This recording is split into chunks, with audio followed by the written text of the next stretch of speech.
Hey guys, and welcome to Gwent, the Witcher card game. My name is Jaggerous, and today I have a Scoia'tael Starter Deck guide for you guys. So if you're getting a little bit stumped in Gwent and you're not really sure how to get started, I have the guide for you. We're going to be going through the starter deck and also suggesting some new cards to add into the deck to make it just that little bit more competitive. So here we are in the deck builder, and before I talk you through what the cards are and how they all work, I do want to talk about these symbols here at the top because some people get a bit confused by them. The first number here is the number of cards in your deck. We take out Geralt of Rivia, it goes down to 24, gets a little cross because you have to have at least 25 cards in your deck, and you can see here it's much happier, no more cross. We got a little tick. That is a terrible joke, Jaggerous. So that is the number of cards, and I would recommend if you're building a deck to stay at 25 cards, because if you have more cards in your deck, then objectively each card is worse, but also you're less likely to draw your cards. You might be thinking, but why is each card worse? And the reason for that is when you put a card into your deck, it does have a deck building cost. I actually just put the wrong Geralt back into my deck. It should be this Geralt. Look at all these Geralts. There's too many. This is Geralt too. Anyway, so it has a cost. So if we look at Geralt of Rivia, when you play him on the board, he gives you 3 points in value, but he also has a cost of 10 provisions. And provisions are your deck building cost. Now, each deck has a base total provisions. The total provisions that you can spend on the deck is 150 plus the bonus given to you by your ability. So in this case, this ability will give you 16 bonus provisions. So an Invigorate deck, you can have 166 provisions. But if we look to change ability, you'll notice that Mystic Echo, for example, will only give you 13 provisions. Precision Strike gives you 18. So as a balancing mechanism for abilities, they will give you provisions. And if we take Geralt of Rivia out the deck, this number here is the number of provisions you have remaining to work with. So if we take Geralt out, it goes up by 10 to 39.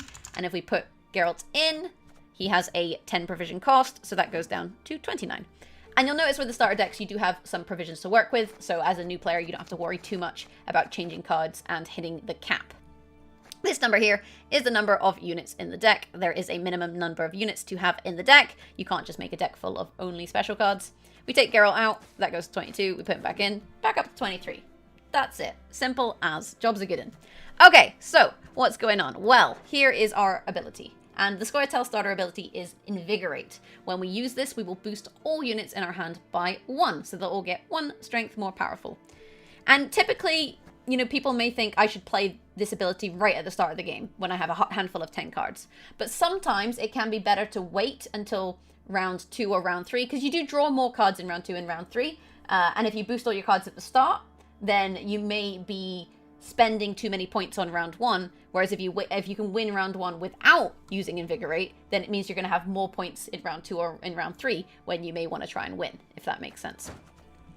Next up, we have Geralt of Rivia. We can use him to destroy an enemy unit with 9 or more power. However, if our opponent doesn't play a big unit with 9 or more power, this card is only worth 3 points. So in some matchups, it's definitely a really great card against things like Monsters and Skellige, their starter decks, for example. This is a really good card. But against some of the other ones, if they don't play units that are that big, it's not great, and sometimes it may be worth mulliganing this card. It is good in round 1 if your opponent has Tactical Advantage. Tactical Advantage is when they go first. They get the ability to boost one of their cards by 5. And by doing that, what they could do is make a Geralt target. So when you come in towards round 2 or 3, this is definitely something that you could consider mulliganing if you don't think that the matchup's going to give you a target. Next up, we have Melen. Melen, if you play her on the melee row, that's the front row, then you will damage an enemy unit by 4. If you play her on the range row, you can damage 4 enemy units by 1. And sometimes it's good to damage multiple units, sometimes it's good to use the 4 damage to remove something. It kind of just depends on what your opponent is playing. We have Sheldon Skaggs. We play him on the melee row, the front row, and he's going to damage an enemy unit by Sheldon Skaggs' current power. And the ways that we can boost his power, we have our leader ability, which can boost cards in your hand by 1. So then you would be dealing 4 damage instead of his base 3. You also have Dwarven Agitator. This is a bronze card, you play it on the range row, and you can boost a dwarf in your hand by 2. So we can use Dwarven Agitator on Sheldon Skaggs to boost him up, which means we'll deal more damage when we play him onto the board. You can also use the Dwarven Agitator to boost cards like the Mahakam Defender. Mahakam Defender, every allied turn, so every one of your turns at the end of the turn, if this unit is boosted, so if its power is above its base power of 4, say for example by Dwarven Agitator or by Invigorate, to boost it before you even play it, then it's going to start gaining value. And this is called an engine card. It's a card that generates points every turn. And this is something that your opponent is going to want to damage. Next up, we got Invigorate of Vol. He is a neutral card, and what he does is he will lock a unit. Locking a unit disables its abilities. So if your opponent had a boosted Mahakam Defender, if you lock it, that will stop the Mahakam Defender from gaining points every round. However, you can, if an opponent has locked your units, use Ida to purify it. Purifying a unit removes all statuses, and statuses include things like lock, they include things like vitality, so when a unit is getting boosted every turn, they include things like bleeding, if a unit is getting damaged every turn, things like shield, which protects instances of damages, can be purified. There's a lot of different things that can be purified, but for the starter deck, the things you want to know about are you can remove vitality from your opponent's units, and you can remove locks from your own unit. So those are the kind of big two. The alternative is you can play this on the range row. You give an allied unit vitality for 4 turns. Vitality just means that the card is going to boost by 1 at the end of the turn, and this will last for 4 turns if you play this on the range row. Next up, we have Scoia'tael, who is actually, if you don't know, this art here is based on the community manager for Gwent, Pavel Berger, who is a super lovely guy. I have met him, and that's what he looks like. So sometimes you do get some of the people who work on Gwent in the card art. When we play this on the range row, we'll damage a unit by 1, and this has a cooldown of 1, which means we can do this every turn. However, if we only have Scoia'tael units on the board, then we damage a unit by 2 instead. So it's better when your deck only has Scoia'tael units. This deck does have Invigorate. Invigorate is a neutral unit. You can see because he's got brown on the background of his name rather than green. So if you have Invigorate on the board, Pavko is only going to be dealing 1 damage per turn. Similarly, if you have Elder Bear on the board, which is just a 6-point unit, that's all it does. It's also neutral, then we will only be seeing 1 damage. Elder Bear is a good card to change out of your decks fairly early. We then have a couple of Incinerating Traps. This is an ambush card, which means you play it face down on the board, and then when whatever conditions that it has are met, it flips over and those trigger. It's also an artifact, that's what this symbol means, which is basically a non-unit card that is played onto the board. So it doesn't have value in and of itself, you can't boost it or damage it, but it is called an artifact. And when your opponent next plays a unit, this will flip over and deal 5 damage to your opponent. So that's what that does. But the card that your opponent plays, if it has an ability, that will resolve first. So for example, if your opponent played Geralt in order to kill something on your side of the board, and then you had the Incinerating Trap, what would happen is Geralt would kill whatever he targeted, assuming it has more than 9 points, and then the trap would damage Geralt. So it doesn't stop a card from doing what it does, if that makes sense. Alternatively, you can manually trigger this card by clicking on it to flip it over and deal 3 damage. So if your opponent passes right after you play this, because this is obviously not worth points straight away, so sometimes you will see that happen, you can just trigger it yourself for 3 points. But really, with the traps, you want to be playing them in a round where your opponent can't pass. So if you win round 1 and you choose to play in round 2, that's a good time to play them. Or if you end up in round 3, then obviously there's no more passing because that's the final round of the game. There's no round 4, so that's a good time as well. Next up, we have Rehead Dragoon. We play him on the melee row, and we can move an enemy unit to the other row. And if we play it on the range row, we can move an allied unit to the other row. And this is useful because certain units do things when they're on a specific row. So we can use this to disrupt that, in that if our opponent plays a unit that only works when it's on the melee row, if we move it to the range row, it stops working. Similarly, if we happen to have a unit that only worked on one row, say Scoia'tael, and it was on the range row and our opponent managed to move it to the melee row, we can use this card to move it back. Next up, we have Mahakam Volunteers.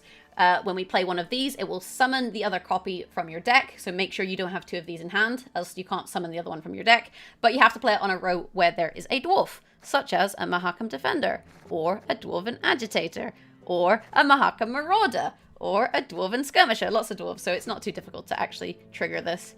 Mahakam Marauder, it gains vitality for 2 turns, which means that, same as Ida, what it does is it gives itself 2 turns where it boosts by 1. Ida, however, you target when you do that. You give an allied unit, this gives itself, but it has Bonded, and Bonded will trigger if there's already a Mahakam Marauder on the board. So if you've already played your first one of these, when you play the second one, provided the first one stays on the board, you will gain vitality for 4 turns instead. So having both of these in hand together makes them more powerful. Rehead Officer, we play it on the melee row, we damage an enemy unit by 2. We play it on the range row, we boost an allied unit by 2. Such as if we want to try and make the Mahakam Defender boosted, for example. Elven War Dancer, damage an enemy unit by 1. If Elven War Dancer is already boosted, damage an enemy unit by 3 instead. So you can boost this in hand with, the Invigorate ability. You can't target it with the Dwarven Agitator. Dwarven Agitator can only target dwarves, so you can only use this on Sheldon Skags and Defender are the best targets, but like Volunteers, Marauders, and Skirmishers. So you can't use this, unfortunately, on Elven War Dancer. So not the greatest card in the world. And then last but not least, we do have the Dwarven Skirmisher. Play this on the melee row, damage an enemy unit by 3. If it survives, boost self by 1. It's fairly straightforward. So that is the deck. Those are the cards. Let's get into a game now and play the deck and see how all of these things work. And if you find this video helpful, don't forget to click the like button, guys.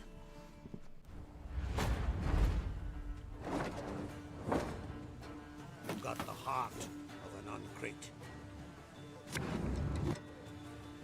Okay, so here we are in the mulligan screen, and we only have 2 mulligans because we're going second, but if we were going first, we'd have 3. Our opponent is playing Skellige. They are playing Onslaught as their ability, which allows them to deal 1 damage every other turn. It has a cooldown of 2, so every other turn. In terms of the hand, we only want 1 Mahakam Volunteer. We only have 1 Marauder, and because they have Bonded, I tend to like to mulligan these. And on top of that, I think I'm going to also mulligan maybe 1 of the Dragoons. I don't think I'm going to need both of them for the movement, but we'll have to wait and see. So our opponent is going first, and there you can see they played an uncrate Longship. This is going to damage a unit whenever we play it, provided this card is on the melee row. However, if we play our Dragoon here on the front row, then what that's going to do is going to move this back a row. Now, here we have to make a decision about how we want to play our leader. Now, you might think with Invigorate, with that ability, what we can do is just play it. You should play it at the start to boost as many units as you can. But if we boost these units, we're not going to be boosting units that we draw into in subsequent rounds. However, I do think against Skellige, having the boost is really nice because this deck likes my units to be damaged, right? They want units on my side of the board to have damage. They have this ability called Bloodthirst, which means when my units are damaged, they can gain benefit. So we do the boost, then we play this on the melee row, which allows us to move an enemy unit, like so, to the opposite row. And by doing that, you'll notice the boat didn't deal any damage because we moved it, which is a pretty nice little play.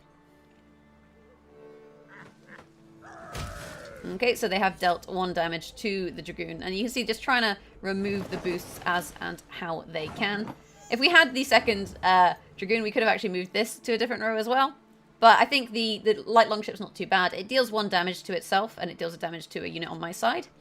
I think what I'll do for now is I'm going to play the Mahakam Defender. And against Skellige, you can play on either row, really, and it's not too bad. Against Nilfgaard, they have units that attack units on the front row. And against Northern Realms, they have units that attack units on the back row. But because this unit isn't row locked, I'm just going to play it on the back row, because by spreading out my units, I'm not playing into Lacerate. Lacerate being a special card that deals 2 damage to all units on a row. So we're trying to be a little bit smart here.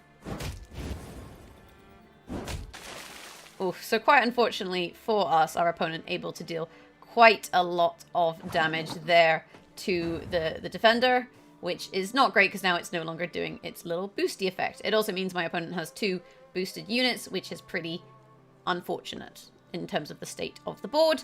But what we can do, because we still have the dwarf on the board, is play our Mahakam Volunteer and get the other one out of our deck. You'll notice when we played this one got pulled out of the deck. So it gets us a few points and also thins the deck. Okay, so our opponent continuing here to play quite aggressive. And you see they have quite a few Bloodthirst units. This card here, if I have 2 damage units, Bloodthirst 2, then he can damage an enemy unit by 3. Now I have 4 Bloodthirst units. So then the question becomes, how long do I want to play into this round? That is kind of the scary thing with the round. All in all, it's not going the best, and I don't really have great options for necessarily boosting things. So perhaps it is worth passing rather than spending any more cards. Yes, I think this is just where we pass. He's got 16, we've got 9. We can catch him up in 2 cards, though. And actually, now that I think about it, maybe we keep playing because Skellige likes to have a long round where they can damage a lot of units, but if they only get one long round, say this round, then overall, that's actually going to be quite good for us. So I think what I will do here is I'll play the Skirmisher here on the melee row, and we'll damage this longship to stop them being able to deal damage, and get a few points. And really just try and get my opponent to spend some of their more expensive cards. Because at the moment, we've got a fairly strong hand, I would say. I think overall the hand is not too bad. We can spend these bronze cards and our opponent's going to have kind of a bad time. And unfortunately, that is the risk that comes with this kind of situation, is they do have cards which heal their own cards, which is not so fun for us. As it stands, I think what we'll do here is play the War Dancer. Because this is currently boosted and deal 3 damage. There's nothing we really need to kill, unfortunately. But, you know, this is going to give us 7 points, which means that if our opponent does pass, we should be able to catch them by playing another card. So at this point, we're just trying to encourage them to spend more expensive cards. Because we have, for example, Melaine, who does 4 damage, plus she has 5. This is a 9-point play.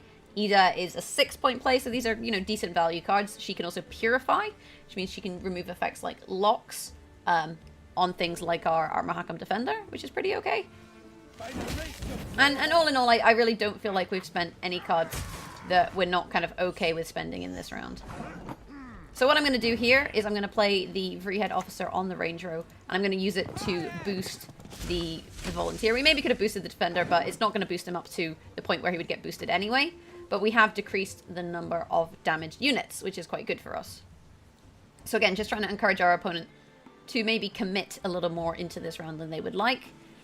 The tricky thing, there's the Lacerate, at this point is we don't have Geralt. So if they do play something that goes quite big, which Skellige can do, we don't have a counter for it. So this, I think, is nicely then when we pass. You know, we haven't really played any cards that are hugely important in terms of their power.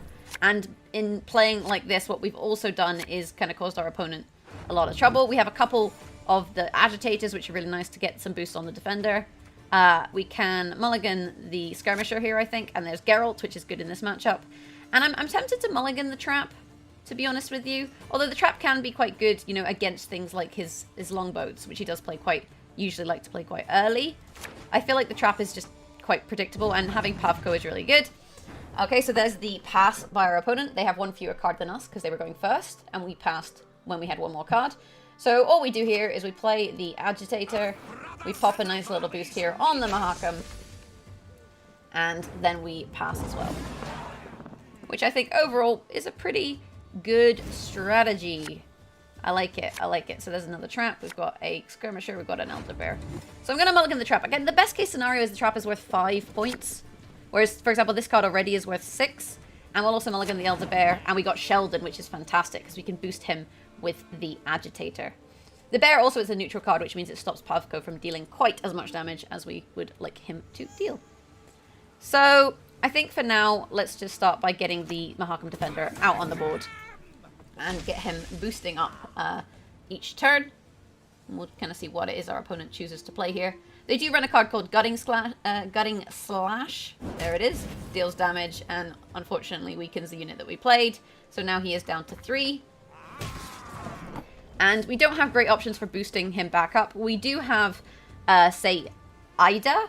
Ida, what she does is she will give a unit vitality for 4 turns. But ideally, we would want to use her for an unlock on something like Pavko. So what we'll do here is we'll play Pavko as well. And again, he goes on the range row, so we'll play him down next to the Defender. And we'll see if our opponent has a lock. Because the Skellige deck does have, there we go, Dora Grey. So, because we thought about this, what we can now do, we'll just unlock that. And then we can deal 2 damage to our opponent. Which is, I would say, pretty nice. Happy with that.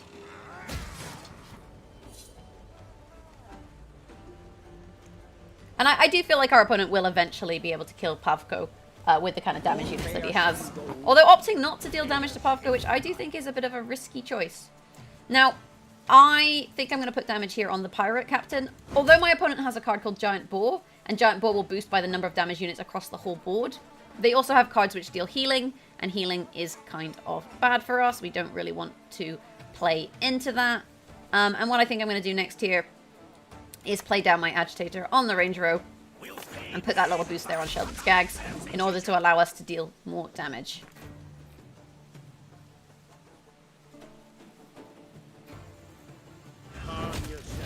Okay, so they did manage to eventually kill Pavko, but I still feel like, you know, like I say, we didn't get too bad of a situation out of, you know, that.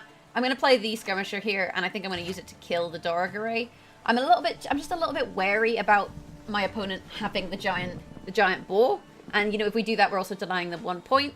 But then on the flip side, if we damage Donar and Hinder, for example, then we are gaining 1 point on the Skirmisher, so it probably equates to more or less the same number of points. So then perhaps what we'll actually do is just damage Donar. The problem is if I damage Donar, I don't have a target with 4 health for our good friend Milen. We'll hit this one, I think. I like keeping the tall target, basically, the big target. We want to play the Mahaka Marauder with at least, like, 1 more turn to go so that both of the Vitality triggers will happen. One will happen at the end of the turn you play it, and one will happen at the end of the turn of the card you play afterwards. We can also use Sheldon Skaggs to kill Donar and Hinder, which I don't think is too bad.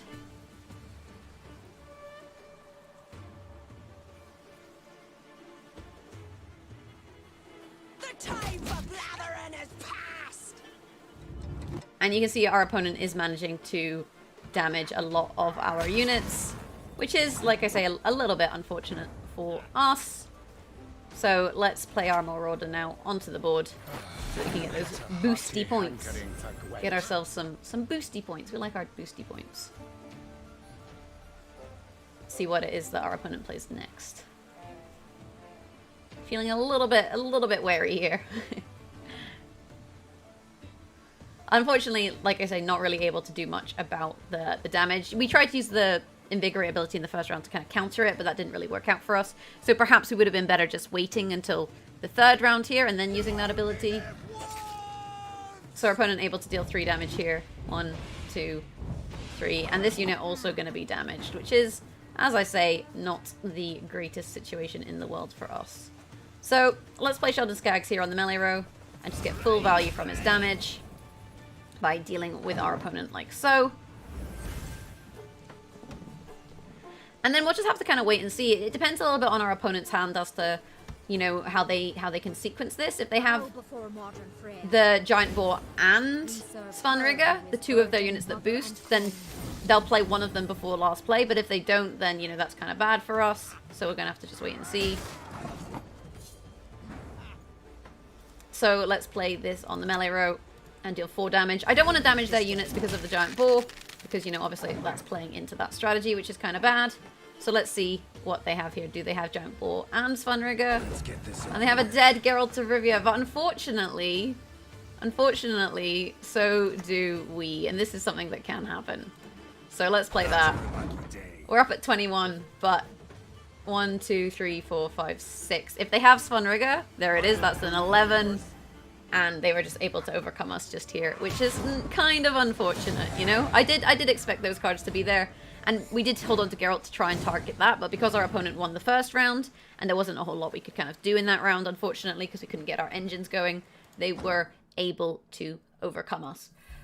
So that is the Scoia'tael Starter Deck. It is a good deck, but, you know, some of the matchups maybe not the best. Against Skellige, I think it's a little bit challenging. But overall, a lot of solid cards, so hopefully that gives you a little bit of insight into how to play the deck, even though, unfortunately for us, we didn't win the game. I do think we played it fairly well overall, but not our lucky day, as Geralt would say. But with that said, I'm going to jump into the deck builder now, and I'm going to showcase for you guys just a few small improvements that you can make to the deck. It only is going to cost you 360 scrap, and it's going to make the deck a lot better in terms of boosting units in your hand, and especially actually better against Skellige. So let's do that. So here we are back in the deck builder with the improved starter. We've made a couple little changes that are only going to cost you 360 scrap in order to make. So we have put in 2 Hawker Smugglers. Hawker Smugglers, you play them on the melee row, and every allied turn on turn end, they'll boost a random unit in your hand by 1. So these are kind of great in that if you put the boost on certain targets like the Defender or the Sheldon, then you're getting even more value. But also, these cards invest in future plays. So if you play this in round 1, but you don't play anything that's boosted until round 3, you've invested in round 3 during round 1, which is really nice. And we have a couple of these, so a couple more engines on the board, along with the defenders that we already have, for example. And then to work with this, we also now have Francis Bedlam, or King of Beggars, which is the character it's based on. But apparently his actual name is Francis. See, apparently the King of Beggars accepts both as partial payment. Good to know, good to know. So what this does is every allied turn on turn end, this boosts the lowest unit in your hand by 1. So the Hawker Smugglers are random in what they boost, whereas Francis is targeted in that it hits the lowest unit. So it's going to gradually boost up everything in your deck, which is it's quite nice. And if you can get these to stay on the board, you're going to be having a good time. The other card we've popped into the deck here is the Thunderbolt. What Thunderbolt does is this is a starter card, so you get this for free. And what this does is it boosts an allied unit by 3. So you can use this to put boosts on things like the Smuggler or the Francis to stop them from being killed. Because if you play Thunderbolt, say, first, and then on the next turn, play Francis, and then give him a little boost, he's going to be harder for your opponent to remove. You can also use this to put boosts on things like the Mahakam Defender, if your opponent damages it, or you're unable to get the boost on it to get it boosting, basically. And yeah, it's pretty good. You may be wondering, why did I put a gold card in this deck? Because I haven't done gold cards for any of the other starters. But the reason for this is a purple. This is an epic, which means it only costs 200 scrap to make. And honestly, the bronze cards in the Scoia'tael Starter Deck are all generally pretty decent cards in and of themselves. They work quite well on their own. So the only cards I really felt like we needed to add to the bronze package that you needed to craft were these 2 Hawker Smugglers, which gave us a few more scraps to work with to make Francis Bedlam. So yeah, still keeping under that 400 scrap limit, which I've set for all of these starter decks, starter guides. So yeah, it's pretty good, pretty good. So get into a game now, and we'll try out this new version of the deck and see how it works.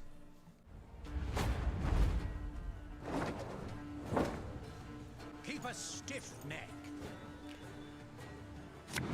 Okie dokie, so here we are in the mulligan screen. We're going first this time, so we have 3 mulligans. Our opponent is playing Carapace. They can boost an allied unit by 3 and give it a shield. And they can do this twice. Shield protects 1 instance of damage, and they can do this, twice whenever they want.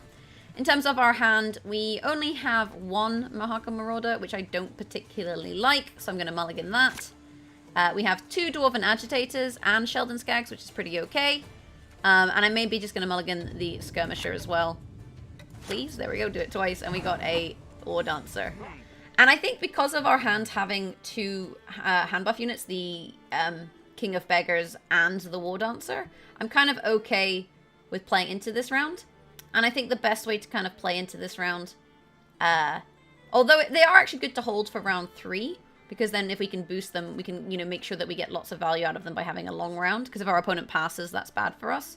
In which case, maybe we are better off just playing a short round here. It's kind of a tricky one. I think that could be good, actually. Especially against monsters, because they need their graveyard. If we have a short round 1, they're going to have a kind of bad time. So maybe we just play 3 cards and pass. In which case, let's play an Agitator and boost Sheldon Skags. So this is kind of an interesting little strategy that you can use with this deck, okay? And I don't think it's something that our opponent is necessarily going to expect. So let's play another Agitator and boost Sheldon Skags again. And then end our turn. And then the last card I think we're going to play is maybe the Dragoon, actually. Monsters doesn't tend to play cards that have value over rounds. Oh, if we had Mullane right now, we could shoot all 4 of these, but we don't. So let's play this on the melee row. Do this, which makes us look like we're maybe going to play Lacerate. Do this to get as many points as we can, and then end our turn. Okay, so our opponent has decided to play Arcaspore. So now, we're going to pass. And you might think, Jaggerous, what are you doing? But we haven't allowed our opponent to really develop any sort of graveyard. They've played Neckers, so they've played a lot of Thrive, which they're not going to have for future rounds. Because when you play a Necker, it summons another Necker next to it, which is why there's 4. And what these units do is they have thrive, so every time they play a unit with greater power than its current power, they boost by 1. So when they played the 2, all the 1s went up to 2s. When they played the 3, all the 2s went up to 3. Okie dokie, and we've actually not drawn too badly, all things considered, for the hand. I don't think we really need the Marauder by itself. Double Volunteers, obviously we don't want 2 of those, so let's mulligan 1 of those. Let me just get a Marauder. Now, our opponent's on 9 cards, so if they want a long final round, they'll play 2 cards here and pass. And you can also see they're trying to play cards that enable their graveyard, which is kind of interesting. So now I think we could use our leader ability and boost all of these, and then go into the final round. The problem here is control is in the hand of our opponent. So let's do this. And then let's play the Marauder here. This gives us just a little bit more tempo. And the thing is, our opponent, when they hit 7 cards, is going to have to decide whether they want to risk having card disadvantage. Card disadvantage is when I have more cards in my hand than they do going into the final round. So let's play the Volunteer now. And thin out the deck a little bit. And yeah, this is honestly not looking too bad in terms of the state of the hand. And there we go. So they've decided they don't want to have card disadvantage, which, like I say, really good for us because we're going to have long rounds with all of these engines, and there's no way our opponent can get out of the round by passing. So the strategy that we decided to use has in fact paid off. So let's do that. Puts us ahead, wins us the round, and now we pass. Okay, so against... Ooh, another Hawker Smuggler. Milan is really good, and probably we want to mulligan the Elven War Dancer. Mahakam Defender isn't boosted, but we can definitely boost it with Hawker Smugglers and Francis. So actually, I don't think this hand is too bad. We don't really want Geralt, because our opponent will try and play around it, and because they have the last play, because they won round 1 and didn't lose a card in round 2, then I think I'm just going to stick with this hand. I think it's actually quite good. And our opening play here, rather than trying to get something on the board that could get removed, is we're going to play the Thunderbolt. The Thunderbolt gives us the ability to boost a card as we play it onto the board, which I think is pretty darn good. So let's do that. And then what we can do on the next turn is we can play the Hawker and boost it, which makes it hard for our opponent to kill.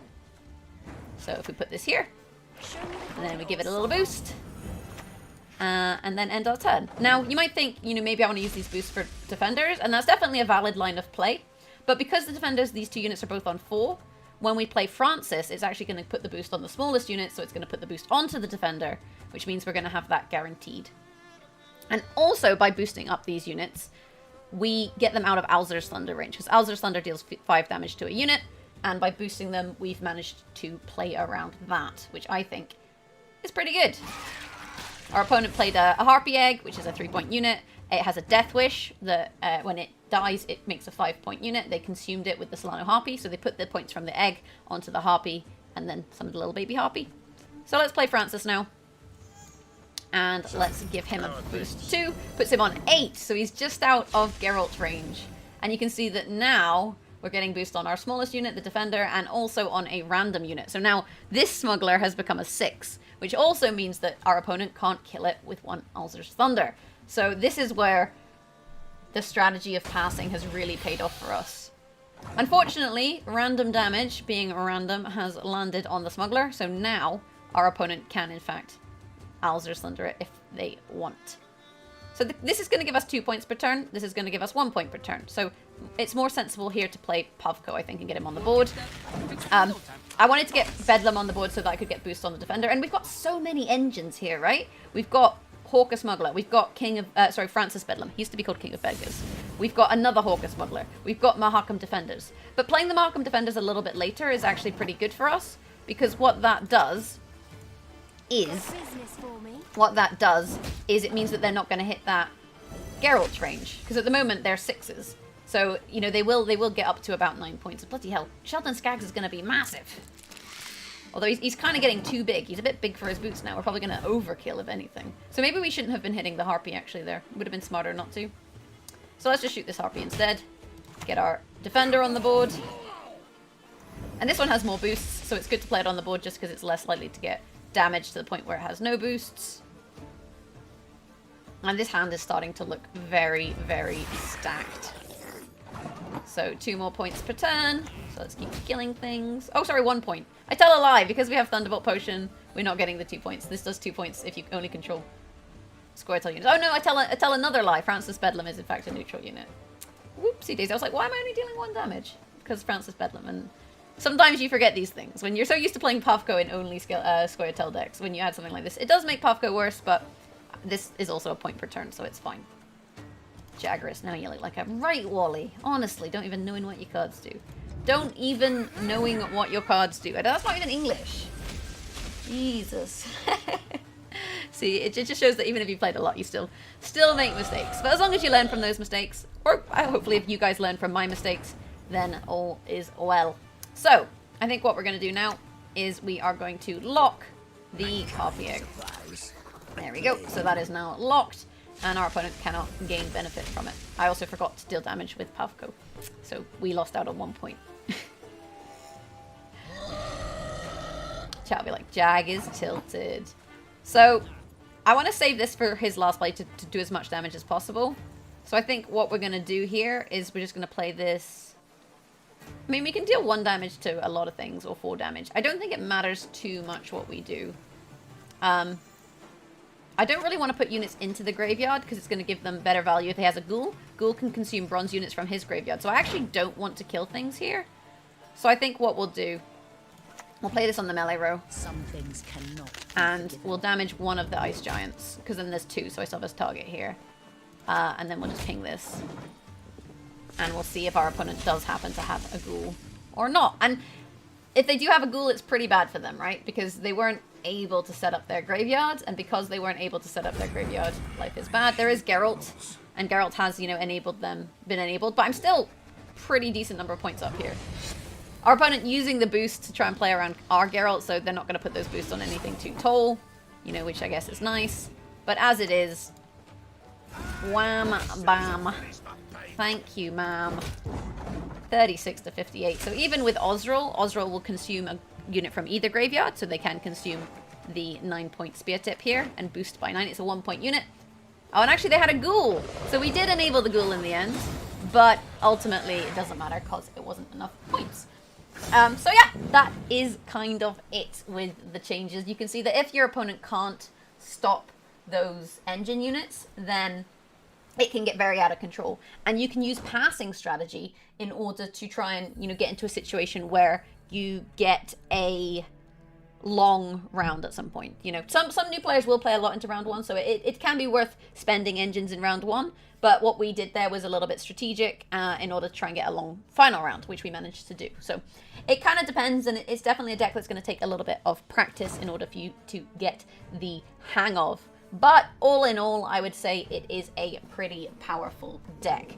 So now let's jump into the deck builder, and I'm going to showcase some gold cards that you can craft to try and improve your Scoia'tael decks. Okay, so what Scoia'tael cards do you want to craft? And I'm going to start with some epics, and there are a few good epics that can do different things. So the first one I want to talk about here is called Trent Boar. And Trent Boar is another one of those engine cards, because when you play it, it has orders. Orders, you take a turn, and then you could trigger them. So an order, you can't trigger it on the turn that it's played, but on the next turn you can. Now, if this card is on the melee row, you can order it to move to the range row, and it will heal itself, which means that if it has any damage, it will, you know, go back up, basically. It will restore it, because there's no specified amount. Then if it's on the range row, and you trigger this ability, it will move to the melee row, and it will deal 2 damage to an enemy unit. Okay, so we then move it to one row and we deal damage, and then we move it to the back row and we heal it. And obviously with the cooldown 1, it means every turn we can basically move it back and forth in the row and either heal it or deal damage. So it's a nice little engine card, and we've seen kind of how engine cards can be quite good. Other cards that are quite good, you have a couple options if you want to be able to lock instead of Invigorate. So we do have the one lock here, and this one is free. But, you know, other cards that you could include here are things like Moren. Moren has a choice. If you play her on the melee row, you can deal 2 damage, and if you play her on the range row, then you can deal, you can lock. So it's a little bit more versatile, and if you feel like your deck maybe needs more locks, then this is a good option. Other cards that you may be considering crafting. Dennis Cranmer is quite nice. If you play him on the melee row, he will boost the unit to his left and his right by 2. So that would be an 8-point play. And if you play him on the range row, you'll boost all units on the row by 1. So if at the end of the turn, maybe you have 4 or 5 units on the row, then again, pretty decent value. And you can use Dennis if you play your defenders on the melee row in order to boost them and give them that extra bonus, which is quite nice.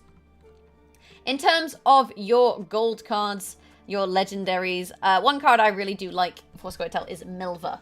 Milva has immunity meaning that she can't be targeted, but she boosts self by 1 whenever you play a Scoia'tael unit. And as you can see, other than things like Francis Bedlam, this deck does have a heck of a lot of Scoia'tael units. So effectively, every time you play a unit, except for 1, she's going to be boosting. So again, a nice little engine, but also one that can't be targeted, which means it can't be hit with Geralt.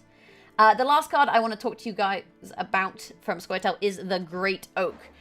This is an 8 strength unit. It's quite expensive. It's worth 13 provisions, but you play it and it damages an enemy unit by the number of cards to the left. So if there's 4 cards on the row, if you play it on the far left, you're going to be able to deal 4 damage, right? But you also boost yourself by the number of cards on the right. So if you place it on the far right, it's going to boost by 4. So you can kind of position this card in such a way, because let's say you wanted to kill a 5-point unit and you have 5 units on the row. Then you can position it on the far, all the way on the end. But if you had 6 units on the row, you position it 1 in, you deal 5 damage to get the kill that you need, and you get 1 point of boost. And if you're stacking your rows because you're playing, say, Dennis, the dwarf that can boost all units on the row, then this is quite a nice synergy. And this is considered one of the most powerful cards currently in Scoia'tael. So this is a really nice option to craft. And yeah, can fit quite nicely into any deck. And, you know, it's pretty good value. So those, I would say, are my recommendations if you're not sure what you want to craft. These are great Scoia'tael cards, and they fit into any deck, which is, you know, what you want as a new player is you want versatile cards. Versatility is really good, because it means if you want to change your deck, or you want to try and make your deck do different things, you can still use these cards. So that is more or less it for the video. If you did find this helpful, then you can always hit that like button. Let me know what you think in the comments below. Call out all my misplays and that. I mean, I'm still learning as well, you know. I've played Gwent for years and I'm still learning Gwent. There's still things that I mess up, so don't ever feel bad if you do make mistakes, you know, as long as it's a learning experience. And I make mistakes, so you don't have to. Beyond that, if you need some help, you can always join the Team Leviathan Gaming Discord channel, which is a team in Gwent.